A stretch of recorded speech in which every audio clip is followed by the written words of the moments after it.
porque se vayan temprano. Bueno, resulta que alguna vez si vieron biotes de la respuesta inmune, más bien si en biotes de la respuesta inmune vieron la vía del complemento, hay una proteína que creo que es la C9, en la que se polimeriza varias veces. ¿Sí se acuerdan? No. ¿Y qué hace la C9?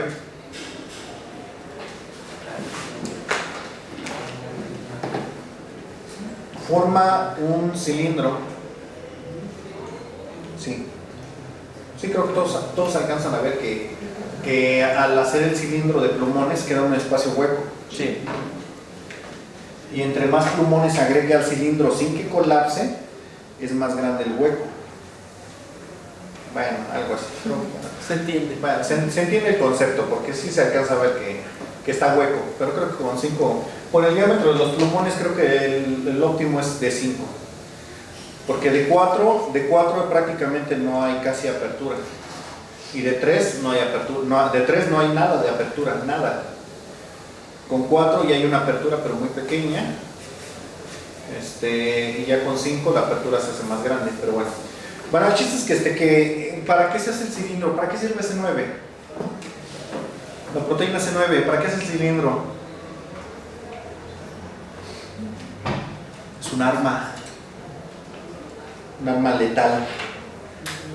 Lo que hace C9, la vía del complemento, es que el cilindro completito se ensarta en la membrana. Y entonces, como está ensartado todas estas proteínas son proteínas que tienen dualidad para que sean transmembranales sin problema. Entonces pueden interactuar con la membrana plasmática, pero también con el citoplasma. Entonces se estabilizan, son muy estables en la membrana y todo el contenido celular sale por ahí. Y entonces esa es la vía de complemento. Precisamente cuando ustedes están en de tecnología de cultivos, de lo que quieran, cuando están usando células animales, utilizan algo que se llama suero, ¿cómo se llama?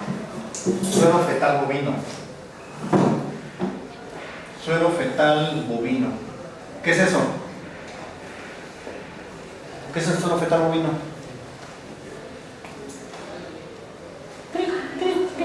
Ay, bueno, ¿qué es el suero? ¿Qué te tomas cuando estás deshidratado, profe?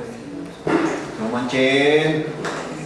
Cuando centrifugas la sangre, cuando tienes un paquete de células, cuando centrifugas la sangre, aquí abajo queda el paquete celular, todo lo que es el paquete celular, y acá arriba todo esto es el suero.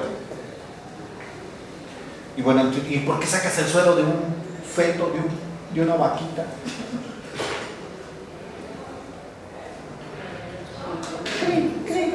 Para las condiciones de ciertos componentes que nada más con el suero.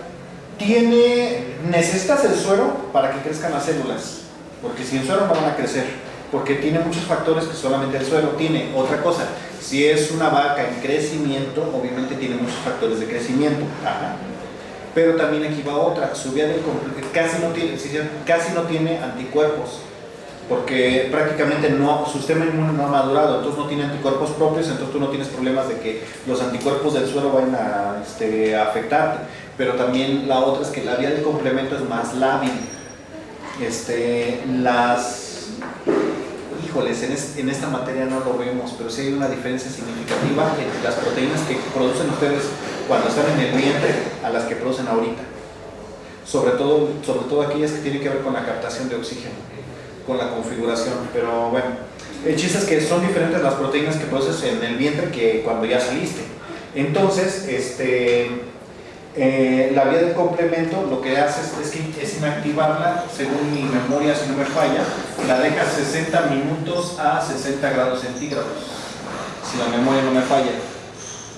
No puedes elevar mucho la temperatura porque se desnaturaliza el suero y entonces ya tienes requesón.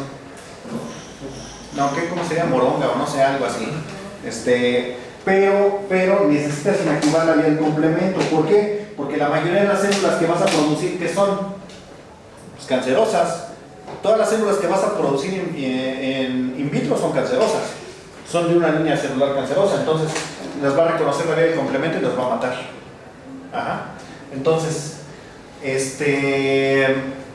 bueno, ¿y qué tiene que ver eso con las proteínas CRI?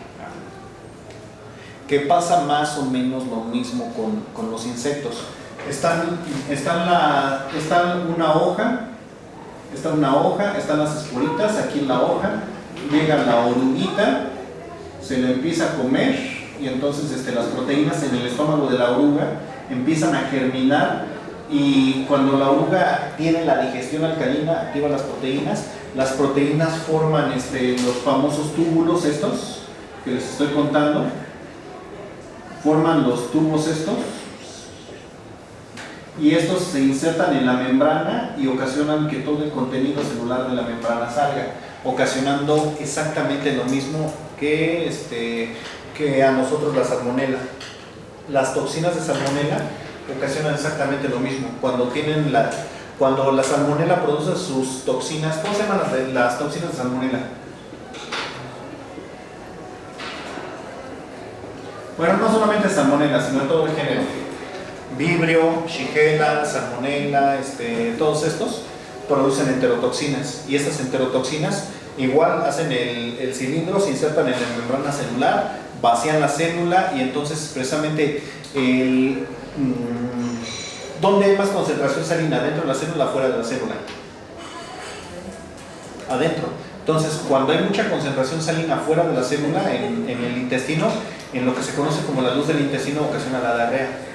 Si ustedes agarran y se toman un vaso de agua salada, si el agua salada logra pasar hasta el intestino, ocasiona una diarrea muy fuerte,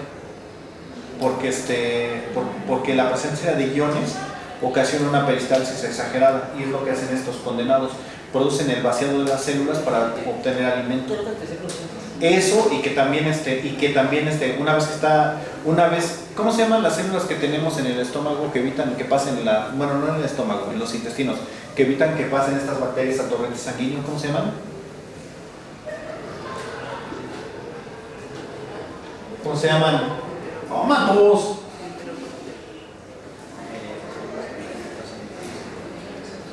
Los enterocitos son unas bacterias, son unas células que se encargan de que no pasen las bacterias al torrente sanguíneo.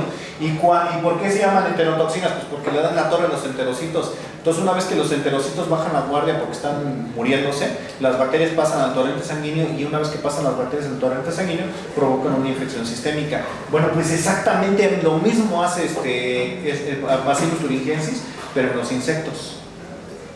Y los insectos terminan muriendo por una septicemia.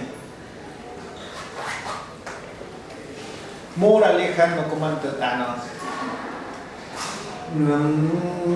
¿Cómo te proteges de salmonela? Bueno, no tiene que ver con la materia, pero ¿cómo te proteges de salmonela? ¿Cómo le ves? Cocinando bien. Cocinando bien. Es el problema ahorita con la cultura nueva, nadie quiere cocinar. También las porquerías que comen afectan mucho a la flora. Las bacterias en su pancita, que ya no se llama flora, ¿cómo se llama? Microbiota. Sí, la flora y la fauna ya es de otra cosa. De hecho, precisamente otra cosa, las personas que son más felices tienen mejor flora intestinal, microbiota intestinal. Las personas que son más felices. Por lo tanto, ¿sí se acuerdan también que les habían dicho de los lactobacilos? ¿Sí se acuerdan que les habían dicho que los lactobacilos pasan a la fase killer? No. Chale, va de nuevo. Hay una cosa que se llama quorum sensing. Como su nombre lo dice, quorum es pueblo, sensing, censo. Entonces, ¿qué es lo que haces? Censan el pueblo. Ahora, ¿quién hace quorum sensing? Los lactobacilos. Entonces, resulta que los lactobacilos, hagan de cuenta que están ahí tranquilitos, todos felices y contentos, y de repente dice uno, oye, ¿cuántos somos? No, pues somos tantos. Oye, si matamos a todo lo que no son lactobacilos, me apunto. Y se agarran y entran en una fase que se llama fase killer. Y en la fase killer se agarran matando y comiéndose a todo lo que no son lactobacilos. Entonces, por ejemplo, cuando tomas pulque, el pulque tiene un chorro de lactobacilos y ya pasaron a la fase killer. Entonces, sí, pues el pulque, entonces, cuando lo estás ingiriendo, ya los lactobacilos están toreados y los que pasen en el estómago con vida van a llegar a rajarle la mandarina, gajos a la salmonela, a la shigella y todo eso.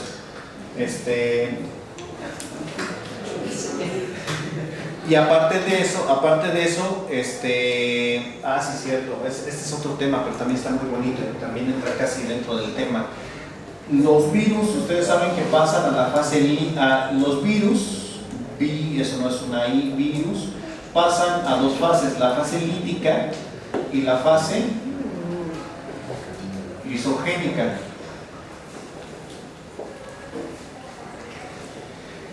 ¿Quién es el que se encarga de mediar estas dos fases? ¿Quién es el que dice, no, ahora, sí, bueno, ¿saben qué son esas fases?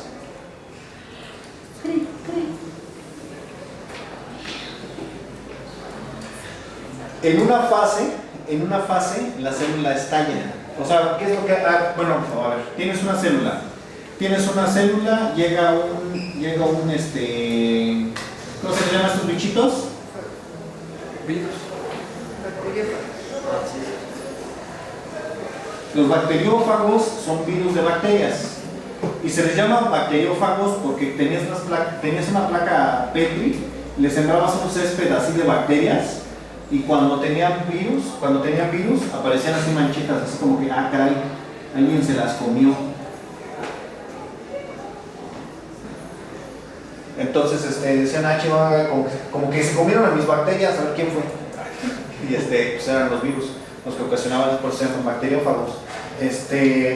El bacteriófago, una vez que entra a la célula, se replica como loco y entonces la célula estalla y se liberan los bacteriófagos para seguir matando células. Pero no necesariamente pasa eso, de que llega el virus, infecta la célula estalla. Puede ser que el virus inyecte únicamente su genoma y ese genoma se integra al genoma de la bacteria y ahí queda contentito. Entonces, esa fase que es la fase lítica o la lisogénica. Es la lisogénica. Y cuando está ya en la fase lítica. ¿Y quién es quien controla eso?